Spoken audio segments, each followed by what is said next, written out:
Olá pessoal, tudo bem? Estamos aqui com o Gustavo Caetano, conselheiro, várias empresas, empreendedor e um dos caras que mais entendem de inovação no país, sem a menor sombra de dúvida.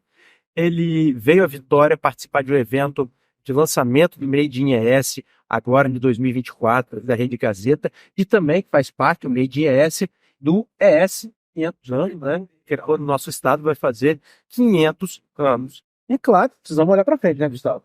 E já nessa perspectiva de olhar para frente, como que faz no Brasil? A gente hoje ouve falar muito, até de uma guerra fria de China com os Estados Unidos, né?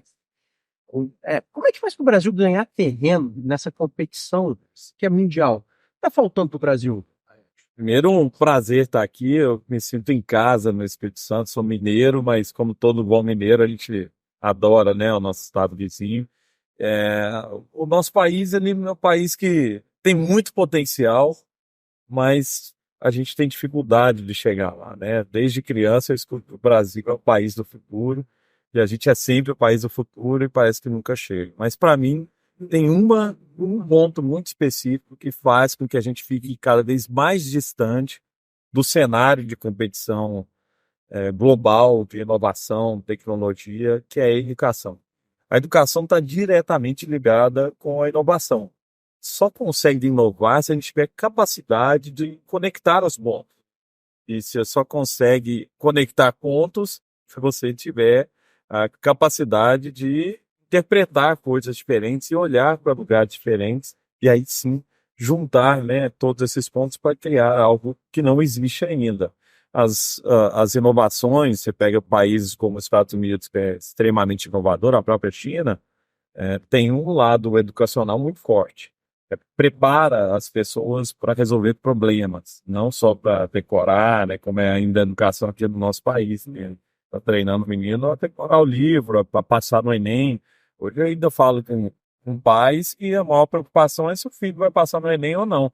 Mas não é se ele está preparado para o mundo novo que está chegando. Então, se a gente não mudar a base do nosso país e começar a apostar em inovação na educação, mudar o jeito de educar, mudar o jeito de trazer para o jovem uma realidade diferente, não só de receber conhecimento, mas de fazer parte, de criar, de co-criar, a gente nunca vai ser capaz de competir globalmente.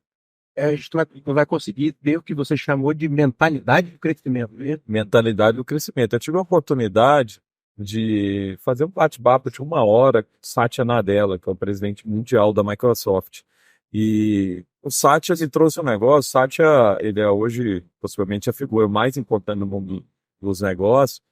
Ele é que entrou no lugar ali do Bill Gates, na verdade do Steve Ballmer, né, que é o sócio do Bill Gates, depois foi o Satya Nadella. E ele é indiano, nascido numa região pobre da Índia, ele virou o CEO da maior empresa de software do mundo. E quando eu perguntei para ele o que fez com que ele chegasse até essa posição, a resposta dele foi a capacidade de aprender o tempo inteiro, a mentalidade de crescimento.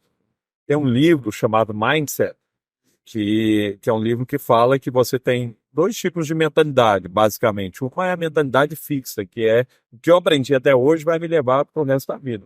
Tem várias pessoas assim, que a gente conhece, que pô, eram super inovadores, de repente param no tempo, em um determinado momento ela entendeu, ou né, pareceu para ela que ela não precisa mais aprender, que ela já sabe tudo.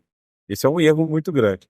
Mas você pode ter aquela mentalidade de aprendizado constante. Nós temos que preparar essa nova geração para essa mentalidade. Não tem mais aquele negócio de eu fiz um curso e já sei tudo. Eu sou formado em marketing. Formei há 20 anos. Então, o marketing mudou. O marketing da minha época era o marketing criativo, era o marketing de fazer propaganda. Hoje o marketing ele é muito mais analítico. Ele é um marketing de números, de dados.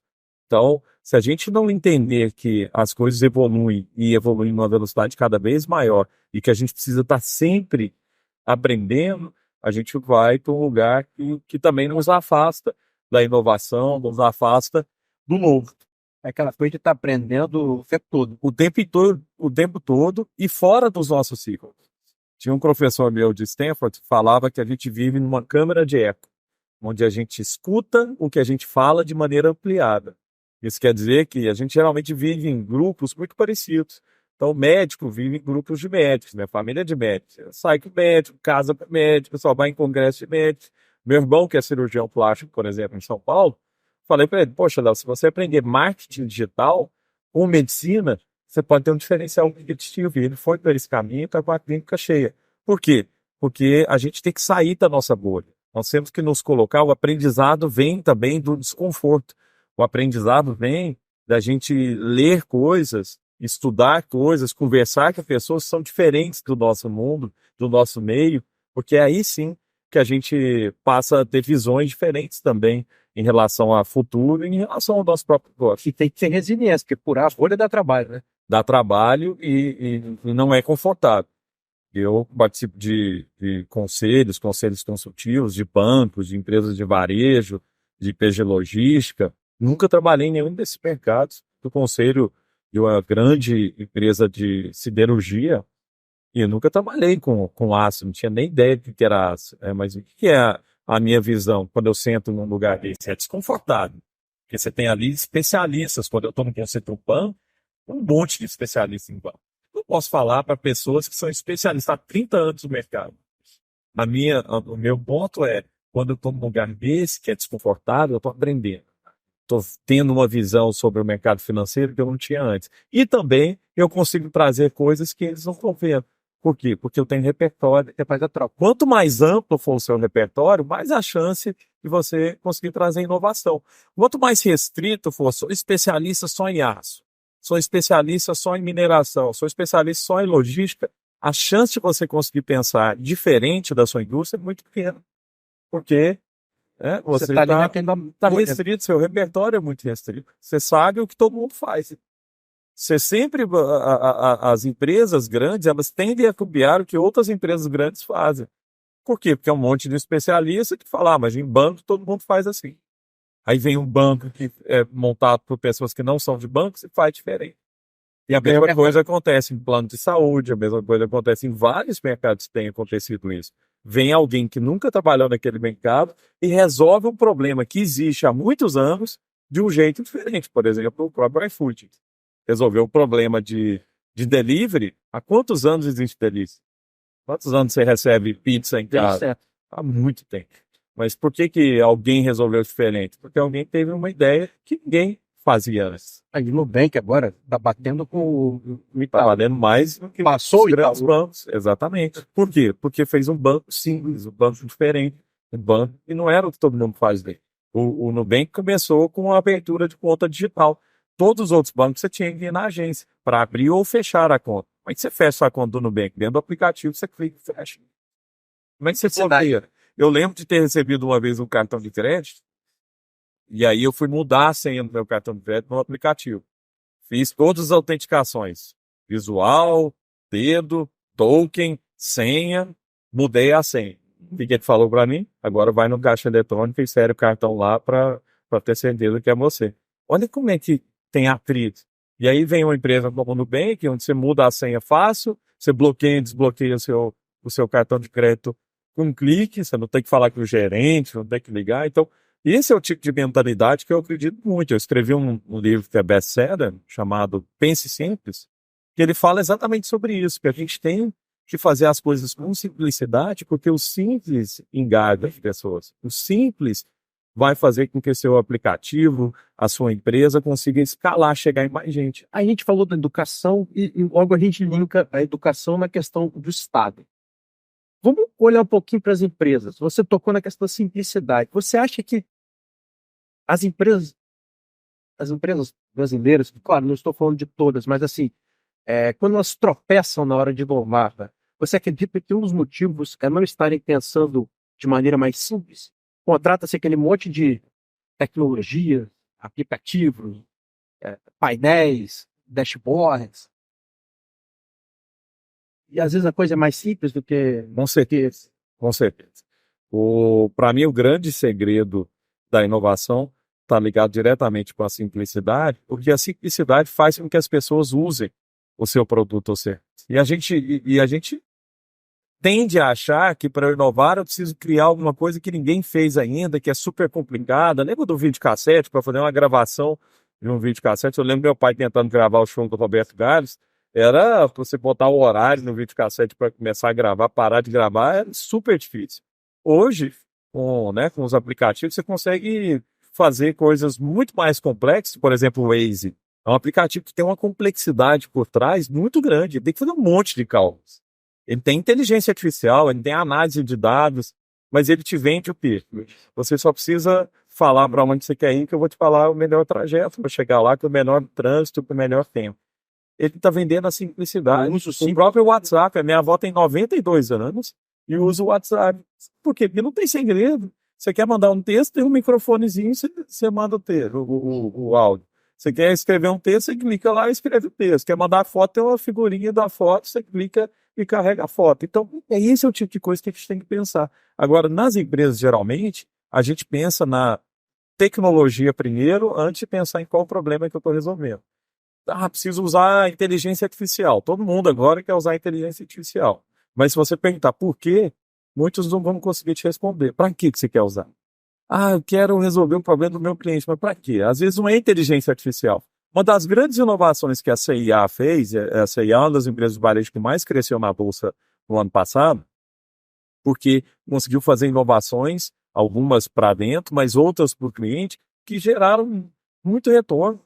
A CIA hoje é um dos cases no Brasil de uso do WhatsApp, é uma ferramenta simples. Então você consegue comprar produto, tirar foto de camiseta e ele te recomenda automaticamente lá pelo WhatsApp, porque a gente criou uma solução sem que você necessariamente precise baixar um aplicativo, precise instalar alguma coisa no seu celular, você fala pelo próprio WhatsApp e resolve o seu problema, fecha inclusive a compra ali. Então a gente tem que pensar o tempo inteiro se coloca no lugar do cliente. Será que eu gostaria de usar isso, instalar mais um app? Porque muita empresa fala assim, vou fazer um app da minha pizzaria. Sabe que eu quero ter um app de cada pizzaria que eu compro? De cada lugar ou eu quero ter uma experiência legal. Encurtar caminho. Você citou o Nubank, citou a C&A, citou o iFood. Temos outros bons exemplos aqui no Brasil, porque, voltando à minha primeira pergunta, né? Para a gente ganhar terreno, a gente precisa se inspirar, né? Onde é que a gente pode se inspirar aqui no Brasil? Em vários lugares. Eu acho que tem todos os mercados, você tem empresas fazendo o simples bem feito ou fazendo inovação. Por exemplo, vou trazer aqui em Vitória, uma empresa que eu tive a oportunidade de ajudar a montar uma área, um laboratório de inovação, é a Medicina. A Medicina é uma empresa super relevante no mercado de plano de saúde para idosos, e eles conseguiram, através do foco, criar soluções que fazem sentido para aquele público. Porque que é o problema na maioria dos negócios? A falta de foco faz com que você tenha que atender todo mundo. Tem um caso interessante também de um banco mineiro chamado Banco Mercantil do Brasil. Super antigo, super tradicional. E eles entenderam que o público que usava o mercantil era a maioria aposentados e tudo mais, mais de idade, envelheceu o público. Ele não conseguia competir com o Banco Inter ou com os outros bancos digitais, não era o público que estava ali dentro. O que eles fizeram? Focaram em pessoas com 50 a mais, 50 anos de idade para cima. Então, olha que legal. Eles criaram uma solução de banco para gente de mais de 50 anos. Então, é super simples, os botões são grandes, é fácil, o call center tem tempo para conversar com a pessoa. A mesma coisa que a Met Senior tem aqui também, ela consegue ir para a casa do cliente para ver se tem algum risco de tombo no chuveiro, se tem alguma, liga para a cliente para avisar que tem a consulta, se quer que pede o V1 para ela poder ir para a consulta e tudo mais. Então, a gente tem que pensar sempre no olhar do cliente. Mas o que eu vejo que é armadilha, muitas vezes, é que a gente pensa sempre na tecnologia. E a tecnologia é um meio. Ela não deve ser o fim. Olhando aqui para o Espírito Santo, estado organizado, temos de Brasil bons níveis educacionais, como é que a gente pode dar esse salto se tratando aqui de Espírito Santo? O que eu gosto muito, não só como Estado, mas como empresa, é na lógica de foco. Toda vez que a gente foca, e o foco ele é contraintuitivo, porque as pessoas costumam imaginar que quanto mais focado eu for, menos mercado eu tenho. Mas se você vira especialista em alguma coisa, a chance de você ficar muito bom, criar um diferencial competitivo em algum tema, é super grande. Então, o que a gente tem que pensar aqui no Estado a gente tem aptidão para quê? Onde a gente vai ser muito bom. Não é ser bom, não é ser ok, não é ser, isso aqui a gente vai fazer igual todo mundo. É logística? É energia limpa? É minério? É exportação? Onde a gente é muito bom. E aí focar. Por quê? Focado, a gente vai criar boas universidades em volta desse lugar, formando gente para trabalhar naquilo ali. A gente vai atrair boas empresas que vão vir para cá. Startups vão começar a surgir aqui, por quê? Porque aqui virou o ecossistema para um determinado foco. Nos Estados Unidos você tem muito disso. Você tem o mercado financeiro em Nova York, você tem Boston com inovações em biotecnologia, por exemplo, né, surgindo com muito negócio. Bem na Califórnia, outro tipo de inovação. Coisas mais, tipo Facebook e Tesla, essas coisas que estão um pouco ali na Califórnia e Texas também. Então você tem alguns lugares, um lado mais industrial, mais por cento do país e agronegócio. Então você tem que ter essa divisão do que a gente quer ser muito bom. E entender que algumas coisas a gente não vai ser bom, então para que a gente vai gastar tempo, esforço e querer fazer o que todo mundo já faz ou o que outros fazem muito melhor que a gente. Então, eu acho que o poder do foco, ele muda o ponteiro. Você falou, para terminar aqui o nosso papo, simplicidade, educação, foco. Eu quero aquela pergunta que sempre a gente faz para terminar uma entrevista. As dicas. Você já deu 3 dicas. Você incluiria mais alguma? Incluiria uma que é a dica final aqui. Tem uma regra do Exército Canadense que ela diz que se houver disparidade entre o mapa e o terreno, fique sempre com o terreno. O que isso quer dizer? Se o soldado tem um mapa falando que tem um rio passando na frente dele, se ele olhar no chão e não ver o rio, ele não deve nadar na areia, não. Tem que acreditar no que ele está vendo. Isso vale para nós, empreendedores, e para nós, Estado. Nós temos que ter o planejamento, mas nós temos que ter a capacidade de testar. Será que o mundo está mudando? Será que o que era valor para os meus clientes hoje vai ser valor daqui a 5 anos? Será que o que eu entrego de valor hoje para a população é valor lá na frente? Se eu não mensurar o tempo inteiro, se eu estou gerando valor, se não tem uma maneira melhor de fazer, a chance de chegar lá na frente, vamos fazer um planejamento de 10 anos, de 15 anos, de 20 anos, chegar lá em 20 anos e ver que a gente foi para uma direção e o mundo foi para outra, é grande. Então a gente tem que ter o tempo inteiro a capacidade de validar hipóteses. São hipóteses. Será? Fazer perguntas. O que a gente poderia fazer diferente? Será que eu posso testar isso aqui? Testa, aprende, erra, melhora, testa, aprende, erra, melhora, e é assim que surgem as grandes inovações. Gustavo Caetano, poxa, muito obrigado por esse papo aqui no nosso videocast, nosso papo de valor.